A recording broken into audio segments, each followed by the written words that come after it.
문제 7번 보겠는데 주택법령상 주택건설 사업계획 승인을 받은 사업주체에게 인정되는 매도 청구권에 관한 설명이다. 틀린 거 이렇게 돼 있죠.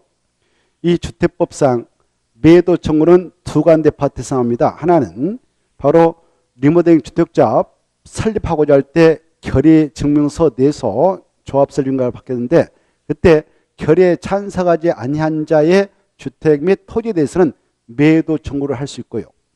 또 하나 이 지구 단위 계획 결정을 통해서 추진한 주택건설 사업의 경우 그 사업장 안에 있는 대지 사용권을 80% 이상 얻어서 바로 사업계획 승인을 신청해서 사업계획 승인을 받았던 사업주체에게도 매도 청구권을 인정합니다. 그때 그 주택을 건설해 나가는 규모가 85제곱미터 초과든 미만이든 그 주택 사업을 지구 단위계 결정을 해서 추진할 때는 바로 대지에 대한 사용권은 80% 이상 확보해 가지고 사업계획 승인 신청해서 사업계획 승인을 받은 자에게는 매도 청구를 행사하도록 인정하고 있는데 이때 매도 청구를 행사하게 될 때 사용권을 95% 이상 확보해 가지고 사업계획 승인을 신청해서 사업계획 승인을 받은 사업주체는 사용권을 확보하지 못한 자의 모든 대지와 건축물에 대하여 매도 청구를 할 수 있고요. 그리고 95% 이상은 사용권을 확보하지 못했고 그냥 80% 이상은 채웠다. 그래서 사업계획 승인을 받았던 사업주체는 지구 단위계 결정 고시를 기준해서 소급해서 10년 이내에 소유하고 있는 자 끝 제하고 나머지 자에게만 매도 청구를 할 수 있도록 하고 있다는 걸 구분해 두시고 이때 매도 청구는 법원에 따는데요. 법원에 가기 전에 그 사용권을 확보하지 못한 그 대지 소유자하고 3개월 이상 미리 협의를 해야 합니다. 협의가 성립되지 않을 때 매도 청구를 하게 되고요. 매도 청구하게 될 때는 시가대로 매도 청구를 하도록 되어 있다. 이 정도를 생각하고 문제를 풀면 좋겠습니다. 자, 7번 보겠는데 틀린 거죠. 1번 매도 청구는 국민주택 규모를 초과하는 국민주택 규모는 원칙 85 외에 100이 있죠. 이 규모를 초과하는 주택의 주택건설 사업에 대해서도 인정이 됩니다. 맞습니다. 2번 주택건설 대지 중 사용권을 확보하지 못한 대지는 물론 건축물에 대해서도 매도 청구권이 인정되고요. 3번 주택건설 대지 면적 중 95% 이상의 사용권을 확보한 경우에는 사용권을 확보하지 못한 대지 모든 금할중에 모두는 95% 이상일 때만 인정합니다. 모든 소유자에게 매도 청구를 할 수 있다. 맞고 4번 사업주체는 매도 청구 대상의 토지 소유자에게 그 대지를 공시지가로 매도할 것을 청구할 수 있다. 틀렸죠? 공시지가 아니라 시가라 그랬습니다. 시가. 자, 그리고 5번 3개월 이상 협의하라. 맞습니다. 그 다음에 넘어가시면은 쭉 넘어가셔서 295페이지 바로 9번을 보겠는데요. 주택법령상 주택건설 용지 확보 및 매도 청구 옳은 거 이렇게 되어 있죠. 1번 이 국가가 소유하고 있는 토지 국유지를 하죠. 지방자치단체가 소유하고 있는 토지 공유지를 합니다. 이 국가 지자체는 그런 국공유지를 매각하고 임대할 때는 원칙은 경쟁 입찰 방법을 통해서 최고가로 입찰한 자에게 매각 임대를 해 나가도록 하고 있는 것이 원칙인데요. 그러나 바로 국민주택 규모 주택 건설을 촉진하고 또 없는 자들은 주택 건설을 유도하기 위해서 바로 우리 법에서는 국민주택 규모 이하의 주택을 50% 이상 건설을 하려는 사업체가 있다든가 그런 주택을 건설하기 위한 대지를 조성하려는 사업체 또 조합주택이라든가 조합주택을 건설하기 위한 대지를 조성하려는 사업체가 등장하면 그자에게 국공유를 우선 매각, 임대하도록 특례로서 인정하고 있습니다. 이때 우선 매수한 그 사업체는 그 매수한 날부터 임차받음부터 2년에 그 사업에 들어가야 되는 것이고요. 만약 2년에 들어가려면 국가 지자체는 다시 뺏어올 수가 있습니다.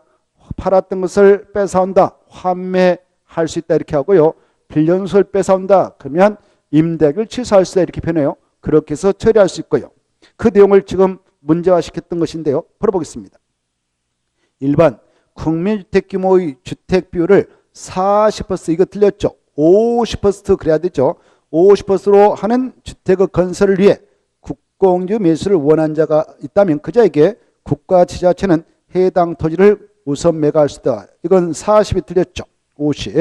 2번 보겠습니다. 조합주택의 건설을 위해 국공유 임차를 원한 자에게 국가 지자체는 해당 토지를 우선 임대할 수 있다. 맞죠? 3번. 이 공유를 임차한 자가 임차로부터 몇 년에 그 사업을 시행하지 않으면 다시 뺏길 수 있다고 그랬나요? 1년이 아니라 2년이라고 그랬죠. 그래서 2년으로 수정하시고 마지막에 취소한다를 취소할 수 있다 그래야 되죠. 4번.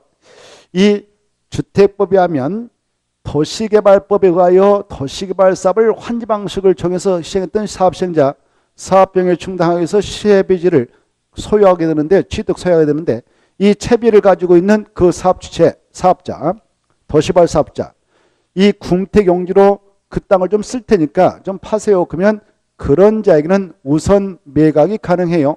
이때 매각할 때에 채비지 양도 가격이 중요한데요. 채비지 양도 가격은 원칙은 감정평가업자가 평가한 감정가격을 기준으로 하되 임대택 또는 군택 규모의 군택을 건설하겠다 그런 사업주에게는 조성원가를 기준으로 팔아도 합법적입니다. 원칙은 감정가격, 예주로 조성원가다 이렇게 좀 알아주십시오. 그런 내용이 4번 질문 나오는데요. 사업주가 군택 용지로 사용하게 하여 도시개발 사업 시행객에게 채비지의 매각을 요구한 경우 그 양도 가격은 조성원가로 해야 한다. 틀렸죠. 원칙은 감정가격을 기준하되 외주로 조성원가를 기준할 수 있다. 이렇게 해야 합니다. 그래서 틀렸네요. 5번 없다가 아니라 있다. 인가받아 살 땐 리모델링 주택자본 그 리모델링 계류에 찬성하지 아니한 자의 주택 및 토지에 대하여 매도를 청구할 수 있다 그래야 되죠. 없다가 틀렸습니다.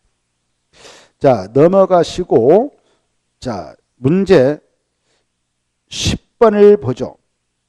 주택법령상 주택의 사용검사 등인데 틀린 거 이렇게 돼 있죠. 1번을 보시면 주택건설 사업계획 승인의 조건이 이행되지 않는 경우에는 공사 완료된 주택에 대하여 동별로 한 동 한 동 공사가 완료되면 동별로 물리적으로 독립해서 사용할 수 있기 때문에 사용검사를 해줄 수가 있습니다. 이 공동택은 특히 세대별로도 임시 사용승인을 내줄 수 있잖아요. 통별로는 사용검사 내줄 수 있습니다. 그래서 없다가 틀렸네요. 있다 그래야 되죠. 그리고 특히 그 5번 지문에 크게 나와 있죠. 마지막에 그 세대별로 임시 사용승인을 할 수 있다는 거 5번 공동택은 세대별로 임시 사용승인을 할 수 있다. 이거 꼭 받으시고 그리고 4번 지문 바로 이 사용검사는 그 신청부터 15일에 해야 된다. 이거 꼭 알아주십시오. 넘어가시고 문제 299페이지에 1번 문제를 보겠습니다. 이 주택법상 주택 공급과 관련하여 금지되는 공급질서 교란행위다. 이 교란행위에 해당하지 않는 거 이렇게 되어 있는데요. 주택법상 주택 공급질서를 교란케 하게 되는 경우 바로 엄벌이 차고 있습니다. 바로 3년 이하의 징역 또는 3천만 원이 범죄한데요. 어떤 행위가 교란행위로 규정되어 있느냐. 이 주택법상 건설 공급되는 주택을 공부할 수 있는 지휘, 증서 5개가 있거든요. 5개를 꼭 아셔야 돼요. 지역, 직장, 주택자본의 지휘라든가 입주 저축 증서인 주택 청약 종합저축 증서, 그 다음에 주택상황 사채 증서, 그 다음에 시장수 구청장이 발행한 무허가 건물 확인서, 건물 철거 확인서, 철거 예정 증명서, 그 다음에 공공사업 시행으로 인하여 그 이주 대책에 따른 주택을 공급할 수 있는 지휘, 이주 대책 대상자 확인서 이런 5가지 증서 지휘를 돈을 주고 받고 판다. 이게 매매거든요. 매매 금지됩니다. 공짜로 주고받는 거 증여도 금지됩니다. 매매 금지, 증여 금지. 그것을 알선하는 행위도 금지, 알선행위. 그것을 강구하는 행위도 금지. 그래서 4개는 금지된다. 매매, 증여, 알선, 강구행위 금지. 그러나 바로 상속과 저당은 허용된다. 이걸 기억해 두시기 바랍니다.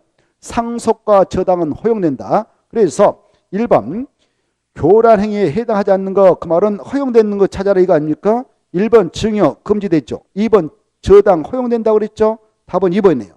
3번 강고 금지, 4번 강고 금지, 5번 증여 금지. 그래서 답은 2번. 그 다음에 문제 301페이지에 가서 보시면 바로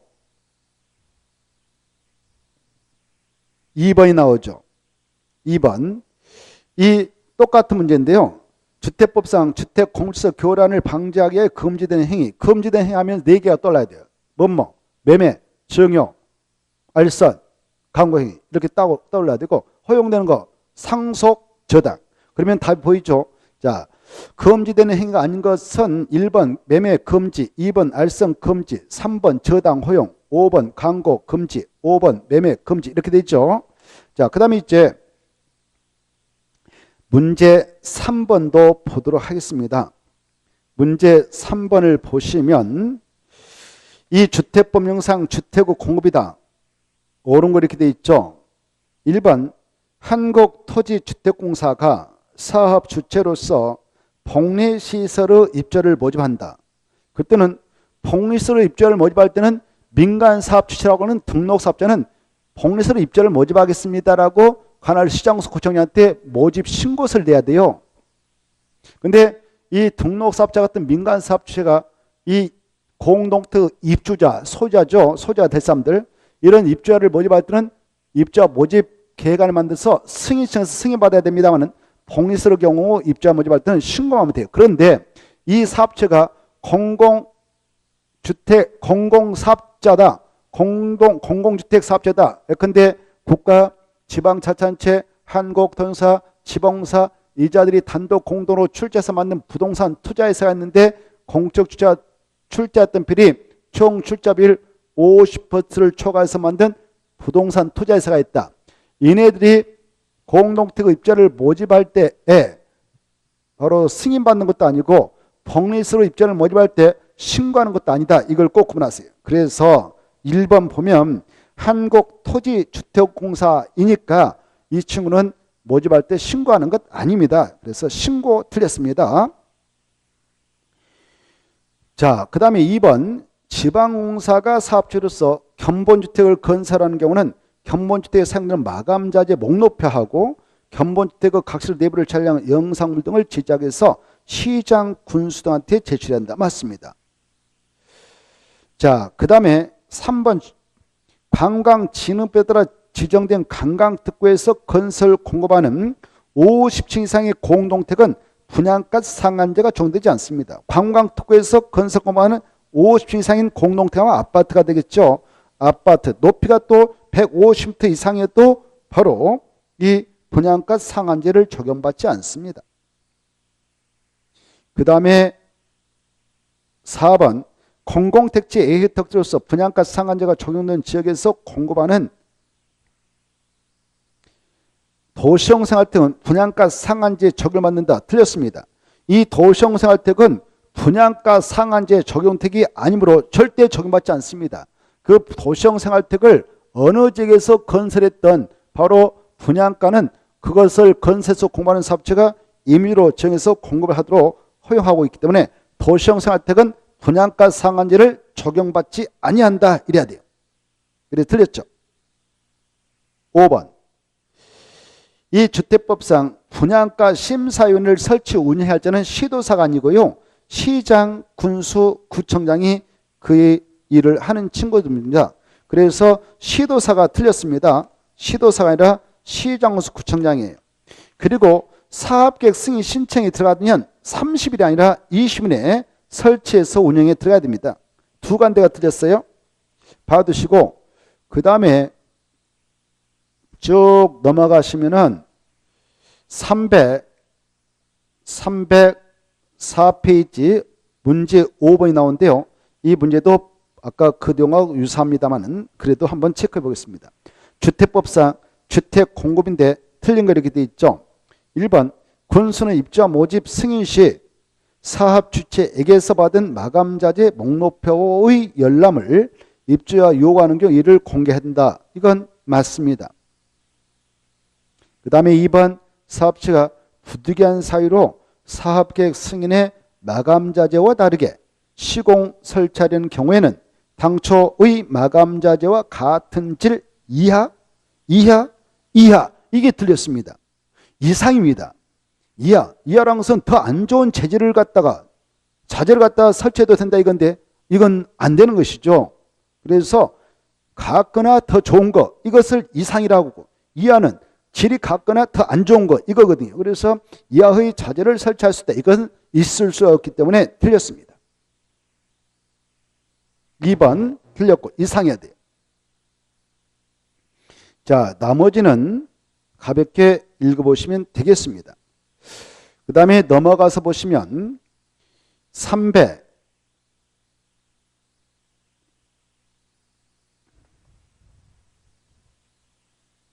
307페이지 보겠습니다. 307페이지 보면 문제 1번 있는데 주택법상 주택의 전매행위 제한이다. 옳은 거 이렇게 돼 있죠. 이때 제한되는 전매에는 크게 두 가지가 포함되죠. 매매하고 증여. 야, 돈 주고 사고 파는 매매 안 된다. 공짜로 주는 것 증여 안 된다. 이겁니다. 그러나 무엇은 허용될까요? 아버지가 지금 분양가 상한제 조경택을 분양받아서 가지고 계십니다. 전매 제한을 받고 있고요. 전매 기간 끝나지 않았는데 돌아가셨습니다. 자식이 상소로 소유권 넘겨받습니다. 이건 어떻습니까? 투기 목적 없죠. 그래서 이때는 허용되는 것입니다. 그래서 상속은 허용되고 매매 증여 같은 그런 행위는 안 되는 겁니다. 제한되는 전매는 매매 증여 이런 것들이 해당되지만 상속은 제돼요. 그래서 1번은 틀렸습니다. 2번 투기 관리구역에서 건설 공급되는 주택의 입주로 선정된 취. 입주로 선정된 취를 쉽게 말하면 분양권, 입주권이라 하는데요. 이 투기 관리구역에서는 입주권의 전매 제한을 가합니다. 그때 전매 제한 기간은 입주자로 선정된 날로부터 기산해 가지고 언제까지냐? 소유권 이의 등기를 완료해 줄 때까지 사업체가. 근데 이 기간이 5년을 초과하고 있다. 그러면 초과하면 전매 제한이 풀려서 입주권 팔고 나가도 되는 것입니다. 그래서 3년 틀렸습니다. 3번 상속에 하여 취득한 주택으로 세대원 일부가 이전할 때 전매 제한의 대상이 되는 주택으로도 전매할 수 있다. 일부가 이전할 때는 아니 되고 전체가 이전해야 됩니다. 전원이 이전해야 됩니다. 상속에 하여 취득한 주택으로 세대원의 엄마, 아빠, 딸, 아들 이렇게 4명으로 구성됐다면 4명의 전원 함께 이사를 들어갈 때 사업자한테 동의받고 전매 제한을 어때요? 받지 않는 상태에서 팔고 나갈 수가 있는 거예요. 그래서 틀렸습니다. 일부만 이전할 때는 바로 전매를 할 수 없어요. 4번 이 사업 주체가 전매 행위가 제한되는 분양가 상한제 주택을 공급하는 경우 그 주택의 소유권을 제3자에게 이전할 수 없음을 소유권에 관한 등기, 부기 등기 해놓아야 됩니다. 맞습니다. 부기 등기는 바로 소유권에 관한 등기에다 바로 밑에다 하기 때문에 부기 등기가 있고 난 이후에 등기는 다 후순위로 밀려서 보호받지 못합니다. 그리고 나머지 자 5번 볼까요? 전매행위 제한을 위반하여 주택의 입주로 선정된 주에 전매가 이루어진 경우 사업체가 전매대금을 지급하고 해당 입주로 선정된 주를 바로 매입해야 한다. 이건 틀렸습니다. 자, 전매대금을 지급한다? 이게 아니죠. 바로 이 사업 주체가 그 위반자한테 이미 납부받았던 입주금에다가 매입 비용을 합해가지고 그것만 지급하면 지급한 날에 자동적으로 사업체가 그 주의를 취득한 걸 간주해서 넘어옵니다. 환매가 가능하죠. 그래서 바로 전매대금을 지급한다. 이게 틀렸어요. 전매대금을 지급할 필요가 없습니다. 자, 그 다음에 넘어가셔서 308페이지 309페이지 같은 문제인데요. 2번, 3번 같은 문제인데 문제 3번을 풀어보도록 하겠습니다. 자, 주택법령상 주택의 전매행위 제한을 받는 주택임에도 불구하고 전매가 허용되는 경우에 해당하는 거 이렇게 돼 있죠. 전매가 허용되는 경우 7가지가 있는데 그것들이 좀 생각났으면 좋겠네요. 자, 먼저 세대주의 근무상 사정으로 인하여 세대원 일부가 수도권 이전한다. 이거 틀렸습니다. 세대원 전원이 수도권이 아닌 지역으로 이전할 때만 전매가 가능하죠. 2번 세대원 전원이 해외에 체류할 때 몇 년 이상 체류할 때 전매가 허용되냐? 2년 이상입니다. 1년은 안 되는 것입니다. 3번 이혼으로 인하여 주택을 그 배우자에 이전한다. 이것은 전매 허용되는 사유죠. 4번 세대원 일부가 해외로 이전한다. 해외로 이전할 때는 전원이 이전해야 전매를 허용받습니다. 일부는 안 됩니다. 5번 상속하에 취득한 주택으로 세대원 일부가 이전한다. 이때는 전매가 인정되지 않고 전원이 이전해야 전매를 허용받습니다. 그래서 5번도 틀렸고 넘어갔죠. 자, 그 다음에 문제 311페이지 6번을 보도록 하겠습니다.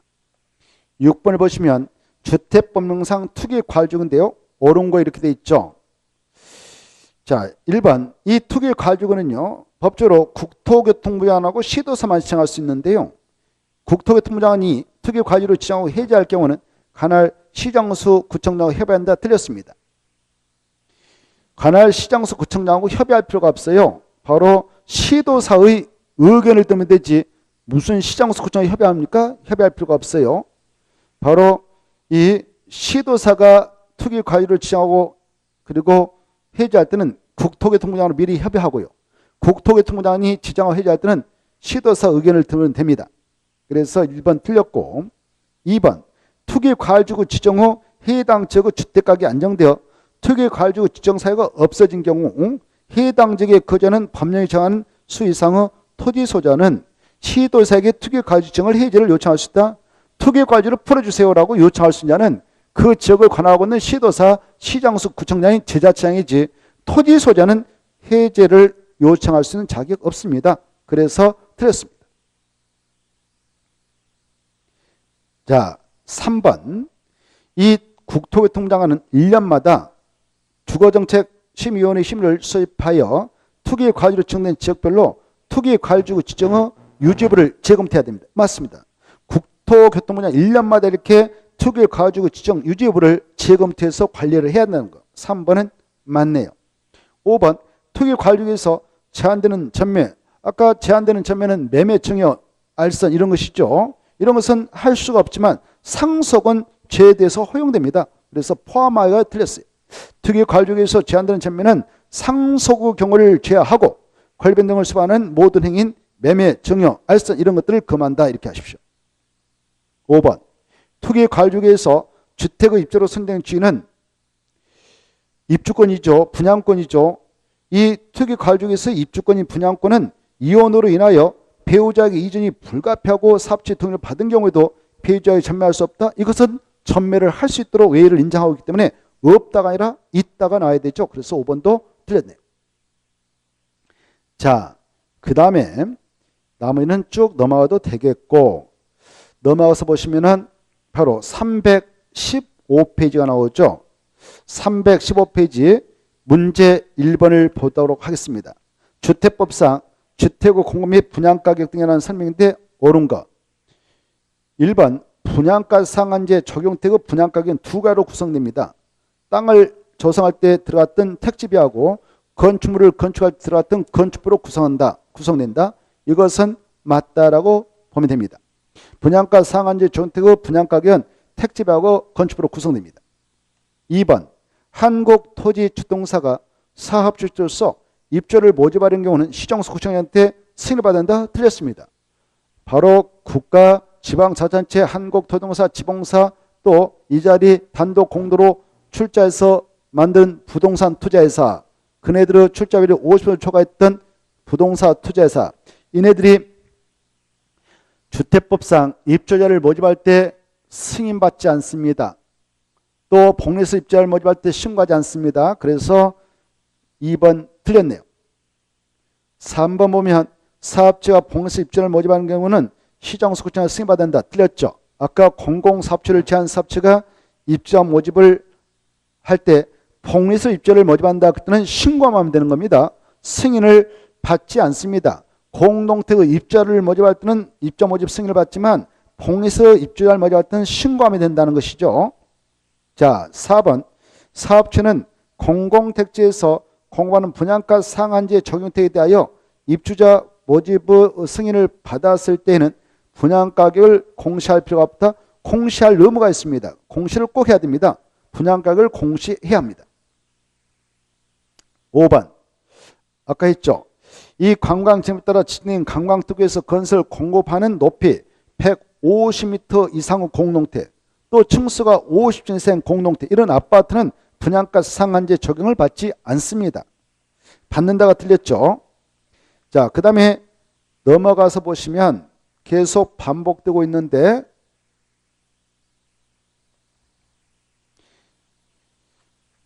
(317조) 2번 보겠습니다.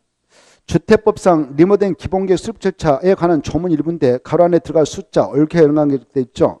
이 리모델링 기본계획은 특별시장, 광시장, 대도시장이 자기 지역에 대하여 10년을 내다보고 10년 동안 수립하고 5년마다 타당성 재검토를 하는데 이때 수립할 때 절차는 주민에게 꼭 공람시키고 지방의 의견을 듣죠. 이때 주민에게 공람시킬 때 기간은 14일 이상 보장하고 지방에게 의견 듣고자 보내면 지방에서는 30일의 의견을 제시하도록 되어 있기 때문에 답은 4번이라 하겠네요. 넘어가셔서 318페이지 농지법령을 보도록 하겠습니다. 농지법은 두 문제가 출제되죠. 319페이지 1번 문제 보겠습니다. 농지법령상 농업에 종사하는 개인을 농업이라 하는데요. 이런 농업인의 요건을 법에서 규정하고 있죠. 해당하지 않는 거 이렇게 돼 있죠. 1년 중 축산에 며칠상 종사하면 농업이 된가? 1년 중 120일. 농업은 90일. 이 수치를 암기하십시오. 그래서 1번 150이면 농업인 되는 것이죠. 120일만 종사도 되니까. 2번 바로 1년 중 저 끝에 보면 100일을 농업에 종사했다. 90일만 차으면 되니까 당이 되고요. 농지에서 단양생식물을 재배하는데 그자가 농지 1000제곱미터 이상의 농지에다 농작물을 경작하고 있으면 농업이 되는 것입니다. 이 2번은 둘 중 하나의 요건만 충족하면 되는 것이죠. 그래서 농업이 되네요. 자, 가축을 사용할 때 대가축, 그 다음에 중가축, 소가축, 가금, 꿀벌이 있는데요. 이때 대가축은 2도, 중가축은 100도가 12인가요? 중가축은 2도, 중가축은 10도, 소가축은 100도, 가금은 1000수, 꿀벌은 10군 사용할 때 이런 것들이 머릿속에 입력되어 있으면 좋겠습니다. 그래서 3번, 4번은 다 농업인 지위가 인정돼요. 그리고 농업 경영을 통한 농산물 연간 판매액이 120만 원 이상이면 되는데 5번은 미달되죠. 농업인 될 수 없습니다. 그리고 이제 금방 우리가 살펴봤던 그 요건 중 하나의 요건만 충족하면 농업인의 지위는 인정된다는 것을 이해해 두십시오. 그 다음에 321페이지 4번 보겠습니다. 농지법령상 농지취득 자격증명을 발급받지 않고 농지를 취득할 수 있는 경우에 해당하지 않는 것은 이렇게 되어 있죠. 그러면 농지취득 자격증명을 발급받지 않고 농지를 취득할 수 있는 경우에 해당하지 않는다. 그 말은 농지 취득할 때 농지취득 자격증명을 발급받아야 된다 이 말이죠. 1번 농업법인 A 농업법인이 B 농업법을 합병되어서 농지를 취득하게 됐다. 그때는 합병으로 농지를 취득할 때는 농지증 필요 없습니다. 2번 농지를 농업인 주택부로 전용하려고 농지전용 신고를 한 자가 그 농지를 취득한 경우 이때는 농지취득 자격증명을 발급받아야 됩니다. 3번 공유농지 분할로 농지를 취득할 때는 농지증 발급 요하지 않습니다. 4번 상소로 농지 취득할 때 농지증 필요 없습니다. 시완성으로 농지 취득할 때 농지증 필요 없습니다. 답은 2번이네요. 자, 넘어가서 323페이지 5번 문제 볼까요? 이 농지법상 농지취득 자격증명을 발급받으려는 자가 농업경영서를 작성해서 신청해야 하는 경우가 있죠. 주로 농업인이 농업경영학에서 농지 취득한다. 또 농업법인이 농업경영학에서 농지를 취득할 때는 농업경영서를 작성해서 신청해야 되는데 이때 농업경영서 작성할 때 기재사항 3가지를 알고 있는가를 물어보고 있습니다. 3가지를 체크하면 기업, 면적, 농지면 취득하는 대상 농지면적, 니은, 노동력, 농업기계, 장비, 시설 확보 방안, 그리고 미음, 농지 소유자에게만 요구하는 소유 농지 이용사 이 3가지를 기재하죠. 답은 1번이 되겠네요. 그 다음에 넘어가서 보시면 문제 7번이 나오는데요.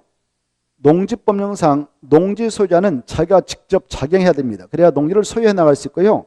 함부로 위탁경영 안 되고요. 임대 사용도 안 되는 것이죠. 그러나 법정된 사유가 발생하면 그 농지 소유자는 타인에게 보수를 주고 농장의 전부 일부를 위탁해서 경영할 수 있도록 위탁경영 허용 사유를 규정하고 있는데요. 위탁 경영할 수 없는 경우 이렇게 물어봤죠. 자, 1번 병역배들아 현역으로 군대 끌려갔다. 이게 징집입니다. 그때는 농사 못 치고 빌려 위탁 경영하고 갈 수 있도록 허용합니다. 2번 이 국내가 아니라 국외에 여행을 한다. 그것도 3개월 이상 가게 될 때는 위탁 경영을 허용합니다. 그래서 2번 미국은 국외니까 6개월, 3개월 이상 갔다 오면 위탁경영이 가능함으로 맞습니다. 위탁경영을 할 수 있어요. 3번 이 선거에 따른 지방의 의원으로 당선돼서 취임해서 지금 농사일을 할 수 없게 됐네요. 이런 친구도 위탁경영을 허용합니다. 그 다음에 4번 농업법인이 청산 중에 있다. 그럴 때도 가능해요. 5번 사고를 당해가지고 지금 치료를 받고 농사를 못 치게 생겼다. 근데 그 기간이 3개월 이상은 돼야 위탁경영을 허용하지 2개월간 치료하고 가서 복귀해서 농사지면 되니까 위탁경영을 인정하지 않습니다. 그래서 4번, 5번인 것이고요. 넘어서 자, 쭉 넘어가시면은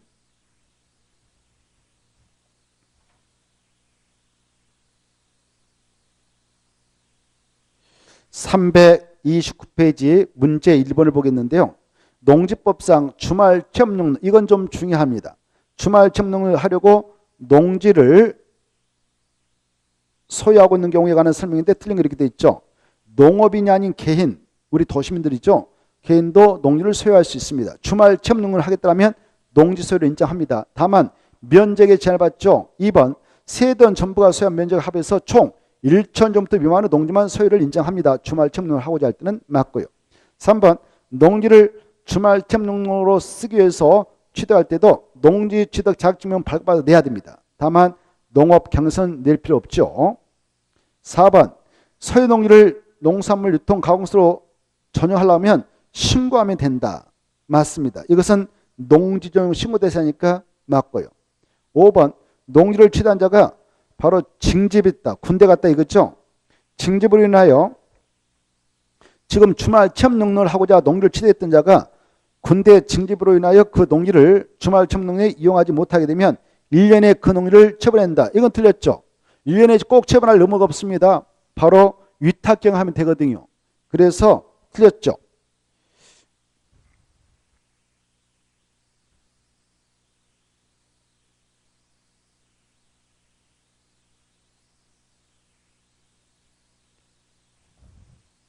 자, 그 다음에 넘어가셔서 쭉 내려가면 문제 330페이지 문제 3번을 보겠습니다. 이 농지법상 농지임대차가 상당히 중요한데요. 틀린 그렇게 돼 있죠. 단 전제가 농업경을 하려는 자에게 임대하는 경우이며 국공유지, 국유농지와 공유농지 아님을 전제로 한다. 또한 자격농지를 농림축산식품자원이 정하는 이모작을 위해 8개월로 임대 사용되는 경우를 제한다. 그러면 이걸 제하고 농지 임대차에 관한 내용인데 틀린 거 이렇게 되어 있습니다. 1번 임대차 기간을 정하지 아니하거나 몇 년보다 짧게 하면은 몇 년으로 약정을 간주하냐? 3년이죠. 농지 임대차 기간은 원칙 3년 이상을 해야 됩니다. 그래서 3년보다 짧게 했다면 3년으로 약정도 간주됩니다. 1번 틀렸고요.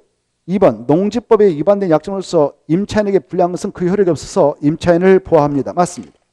3번 임대차 계약은 서명 계약으로 하는 것이 원칙이고 구도 계약은 안 되는 것입니다. 원칙은. 4번 임대농지 양수는 농지법에 따른 임대인취를 승계한 걸로 간주합니다. 맞습니다. 5번 임대차 계약은 그 등기가 없는 경우에도 임차인이 농지 수지관을 시구 읍면장한테 그 임대차 계약건의 확인을 받고 해당 를 인도받았다면 그 다음날부터 제3자에 대하여 등기 없는 임대차 계약도 효력이 생겨서 임차인이 보호됩니다. 맞습니다. 그 다음에 넘어가서 보시면 문제 5번이 나올 건데요. 농지법상 조문 일부다. 다음 가로 안에 들어갈 숫자를 옳게 연결한 거 이렇게 돼 있죠. 자, 이건 대리경작자와 관련한 내용이고요. 그리고 자, 그 내용을 보겠는데 유효농지 대리경작자는 수확량의 100분의 얼마를 그 농사 짓고 나서 농지 소유권자, 임차권자의 토지 상여조로 지급해야 되냐? 10%죠. 쌀 10가마를 수확했다면 한 가마를 갖다 주는 것이죠. 니은 농업진흥자 밖의 농지를 농지용 허가를 받지 않고 전용한 자는 3년 이하의 징역 또는 해당 농지가에게 50%에 해당하는 금액의 벌금이 처해 줄 수 있어요. 벌금. 그래서 50%. 그 다음에 디귿. 군수는 처분명령을 받은 후 농지 처분명령을 받은 후 정당한 사유 없이 정해진 지정 기간까지 농지 처분명령을 이행하지 아니한 자에게는 해당 농지 토지가에게 몇 퍼센트에 해당하는 이행강제를 부과하는 이행강제금은 20%까지 부과할 수 있어요. 농지법상. 그것도 매년 1회씩 그 농지 처분명령이 이행될 때까지 반복 부과할 수 있도록 하고 있습니다. 그 다음에 쭉 넘어가셔서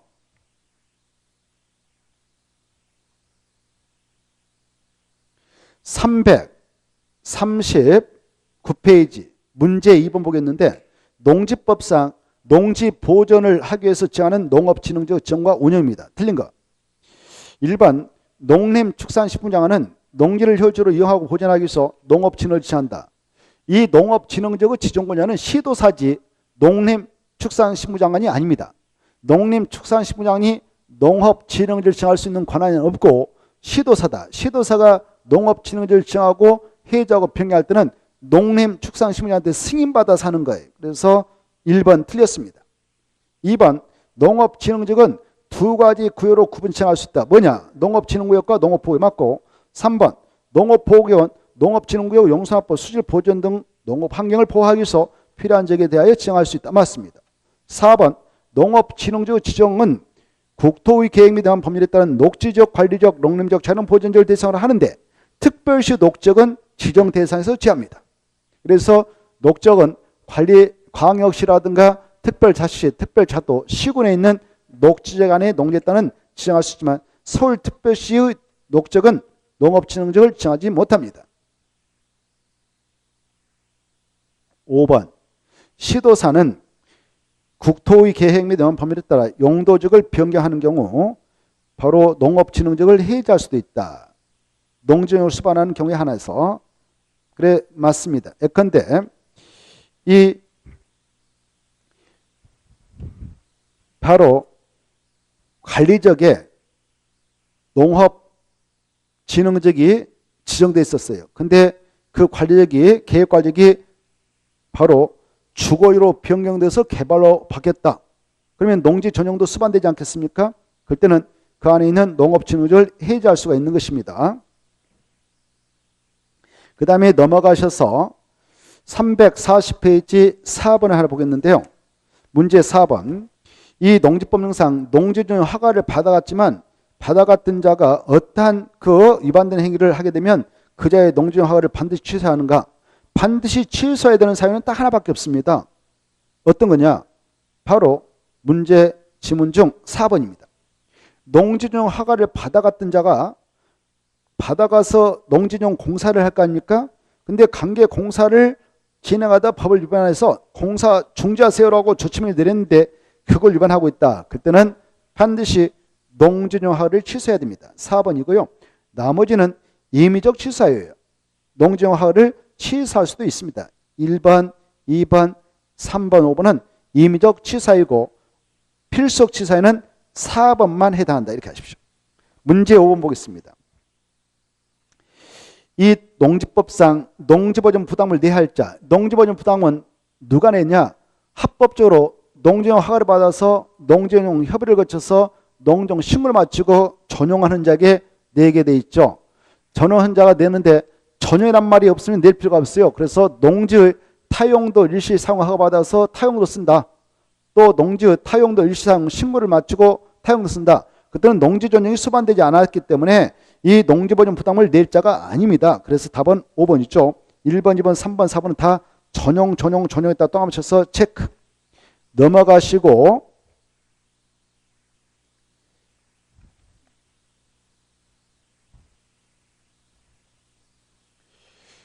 자, 343페이지 8번 문제 풀고 마치도록 하겠습니다.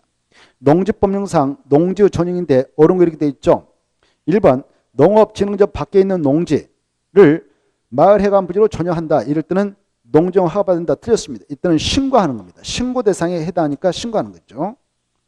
2번 농지용 허가를 받는 자가 조업의 정지명령을 위반했다. 야, 그 바로 공사 농지 전용 공사하면서 법을 위반했으니까 조업을 정지하라고 명령했는데 그걸 위반했으면 그때는 허가를 반드시 취소해야 합니다. 2번은 맞습니다. 반드시 취소하는 사유입니다.